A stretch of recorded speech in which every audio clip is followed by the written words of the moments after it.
and it's the coolest rabbit brush you've ever seen. It's teeny. It's like 2x2, and it is the bluest blue rabbit brush you have ever seen.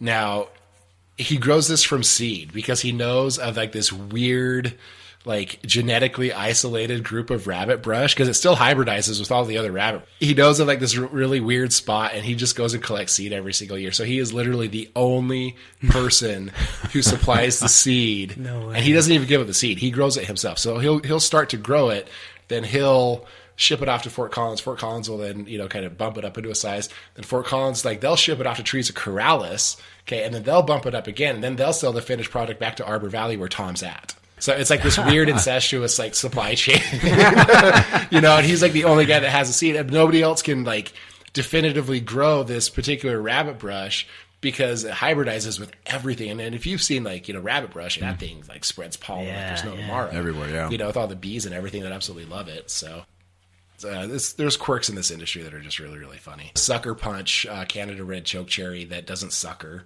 It actually came out of Fort Collins wholesale. I saw the tree that it came from, and that tree's actually been alive for 40 years now, and it still hasn't suckered. So they're like all the Sucker Punch are from this clone. It's on Fort Collins' property. No, and it does well here in Utah as well. I mean, yeah, if you can get it. That's the hard part is that you can't ship from Colorado to Utah because Colorado has Japanese beetle.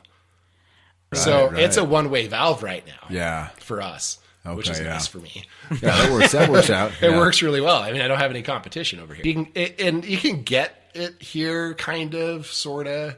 You just have to ship a bare root. I mean, I could probably do it, but trying to get stuff out of Colorado is actually really difficult. So they have to drench it, and then the Utah Department of Agriculture comes out, then they inspect, and it turns into a logistical nightmare to try to do it. So most people just don't. Did you ever know by chance Merrill from Mona, who grew native plants just out in the open? I don't think that I did. No. Open grounds. I don't remember his business, and I think he's retired by now. But he was kind of like the native plant grower guru. He would start them from seed, and would just let them grow at their own pace. Mm-hmm. That's where Red Butte Garden, University of Utah, would get a lot of theirs for their native plant cell. Oh yeah, is from that guy, and would have some of the coolest varieties that I've ever seen. Oh, I'm sure. Yeah, you get some of these backwoods growers, and it's so sad because a lot of them are just getting old. These old hippie dudes that were just collecting seed and whatnot. They just have like these little nurseries. They're kind of going away. There's one of the last bastions for like weird, funky stuff. Is there's a guy in Chelsea outside of Grand Junction. He's got like an acre, grows some really funky stuff. So he's got this big white beard. So he's got some stuff. I mean, I would clean him out of everything if he grew enough in quantities, Because, for me, I have to buy like 500 of something for it to make sense. He's growing like 50 for the year. I'm like, I just can't really do that. But Scott over at Fort Collins Wholesale, he's kind of getting up there in age. Probably the best propagator I've ever seen in my life. Oh, cool.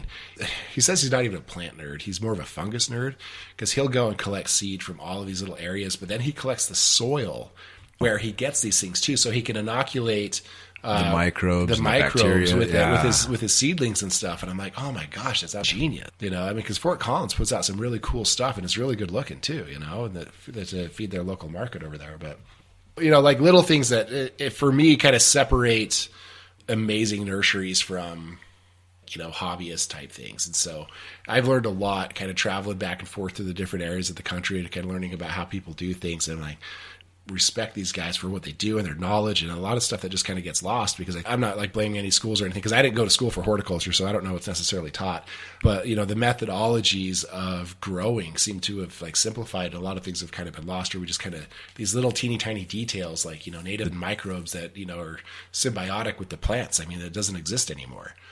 Yeah, I was never taught that. Like my stepdad didn't teach me anything like that. Yeah. So they do talk about mycorrhiza and how they're injecting that into some of the soilless mixes pre-planting, and it helps. Yeah, considerably. Oh, for sure. Yeah, for sure. Just a thought. Yeah, it's it's a fun industry, especially if you can get out of see what else is going on. USU's got like a great program, and I think that Utah's a pretty moderately healthy nursery industry. I think it's like even getting better too. But man, I started learning a lot once I just started getting out of our fences and seeing how other people did things. Yeah. And, building relationships and stuff. So it's been really, really cool. Wow, that's great. Learned a lot. Learned so much. So, is your mom retired? I mean, is she? Oh God, no! She's going to outlive me. Is that right? Yeah, she's still going. Cool. We've started to do like some aquaponics at the nursery, so that's her new baby. Yeah. So we've got we sectioned off part of our greenhouse, and so we have like these 4 tanks of like 4,000 gallons of water that have fish in it, and then these towers. That and actually, if you could actually look at it on our Facebook page. So the fish are there to help fertilize the. Yeah, basically they fertilize everything. Yeah. What's the crop though? I mean, what's the? We do all sorts of stuff in there. Yeah. So we've done like some sorrel, we've done lettuce. The Better Crunch lettuce. Oh my god, cool, so good. But we've done what have we done?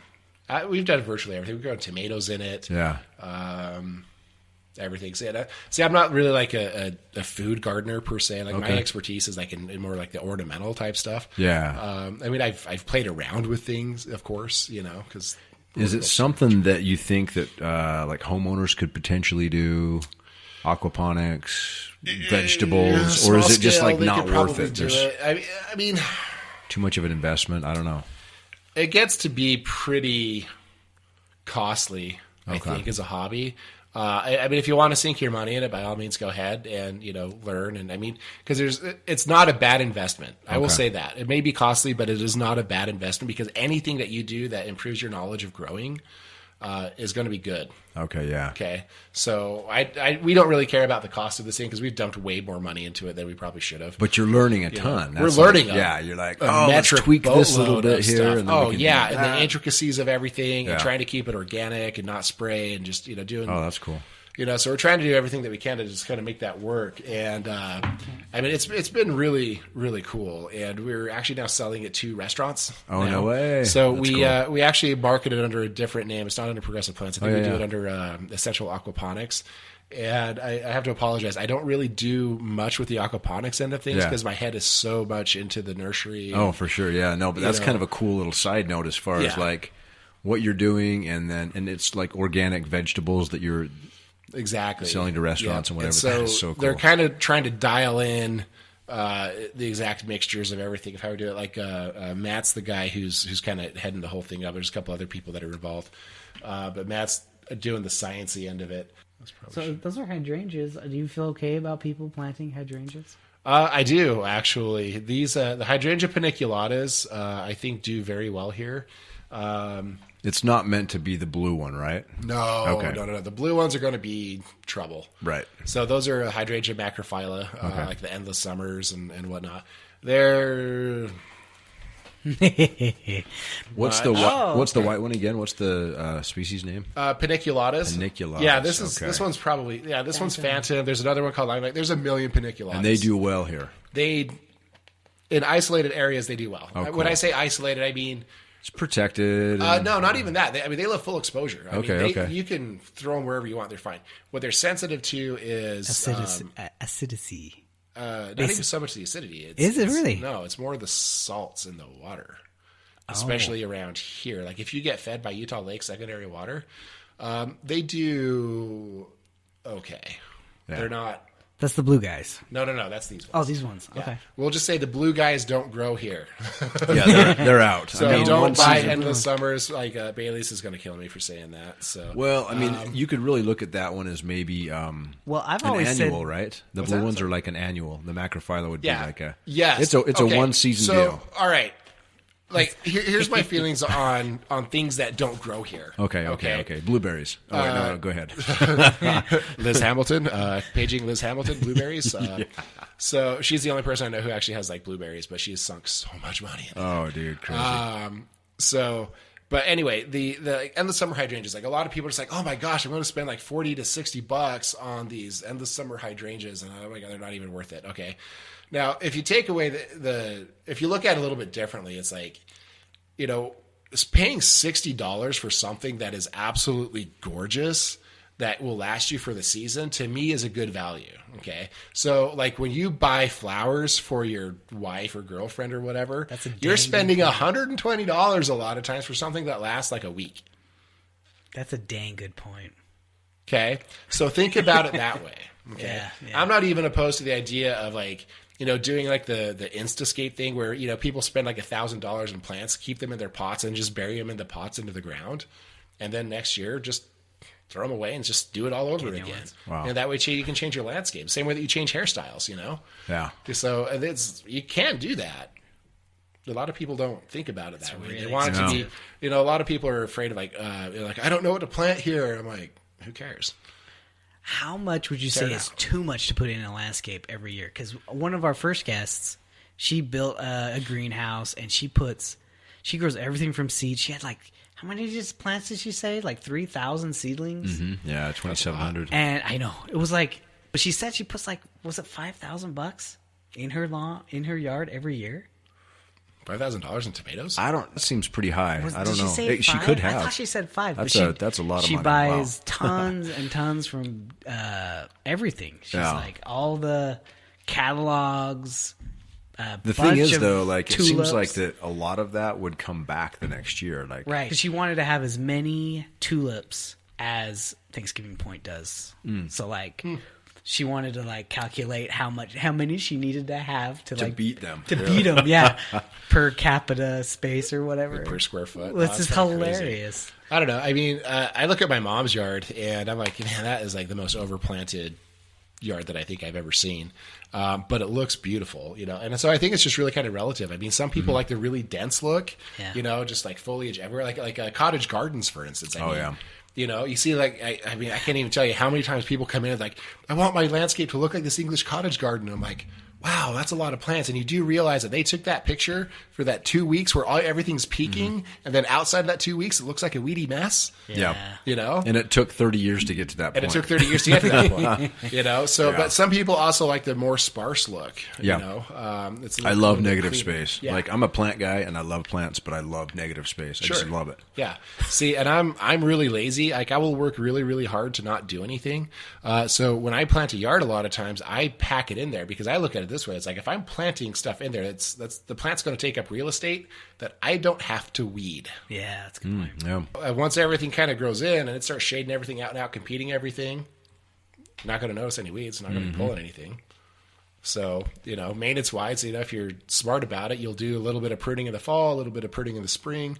After that, things come out just gorgeous. Throw a pre-emergent down, you're done. Yeah. I think that's one kind of thing people don't get with lawns. Like, they understand lawns. They understand the maintenance of lawns. But if they knew how much it really takes to have a nice shrubs and perennials and how much they look at it, they don't know, so they think it's a lot more work. It's less. It's way less. If you choose the right, if you choose the right expensive. Plants, right? Like you're buying a mower, you're buying trimmers, you're buying gas, you're buying all this stuff. With those other things, you're buying pruners. Well, I look at it this way: is that lawn is keeping me chained to my house every weekend. Yeah, maybe sometimes twice in the spring when everything's growing like crazy, or if longevity comes by and just starts fertilizing stuff. Then it's like, holy cow, everything grows like crazy. So, being in the nursery industry, it's from about now until September, like I'm a slave to that place. It's ridiculous hours that week, 60, 70, 80 hour weeks, dealing with stuff and plants don't take days off. So I know everybody wants to keep the Sabbath day holy. You can't do that. He knows what's up. Yeah. No, plants still drink water on Sundays. So, yep. They just don't take the day off. Sorry. So you're sitting there working and, being around that many plants is such a Zen moment for me. So it's okay on Sunday. It's like, yeah, well, it is. There can be panic days for sure. Oh, yeah. The sprinkler valve fails. That's a panic day. Yeah. I had about 3 or 4 years ago, on the 4th of July, sprinklers failed. Oh, dude. So what became of that? Well, I'm just really glad that I went in when I did, because I mean, I just always had the habit of just going in and just checking on stuff. Just I didn't care if it was a holiday. Yeah. Didn't really matter. You just can't take days off. So I had other people who are supposed to do all that type of stuff, but feel bad asking them to come in a lot of times on holidays, and so I'm just like, I'll do it myself.